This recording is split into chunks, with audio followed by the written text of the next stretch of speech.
For this week's reading process assignment, I chose a short passage out of Wendell Berry's Hannah Coulter.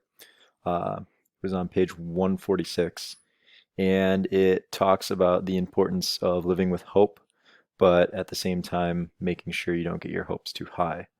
And I think it just holds a really important message, and it reads as living without hope is harder, and that is bad. You have got to have hope, and you mustn't shirk it. Love, after all, hopeth all things. But maybe you must learn, and it is hard learning, not to hope out loud, especially for other people. You must not let your hope turn into expectation. I really enjoyed that second to last pair or sentence where it talks about making sure you're not, expressing your hope out loud. I think once you do that, then it turns into an expectation. Like instead of hoping for something, you're just expecting it to happen. And when you expect things to happen, that's when you stop like working for it or hoping for it. Um,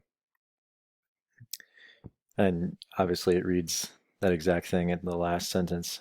You must not let your hope turn into expectation, uh, because once you do let that hope turn into expectation, that's when, for example, uh, say you're hoping to go to the NFL. Well, you can hope and you can put in the work and hope that it'll happen, but you can't make it an expectation because once you expect it to happen, that's when you stop working for it.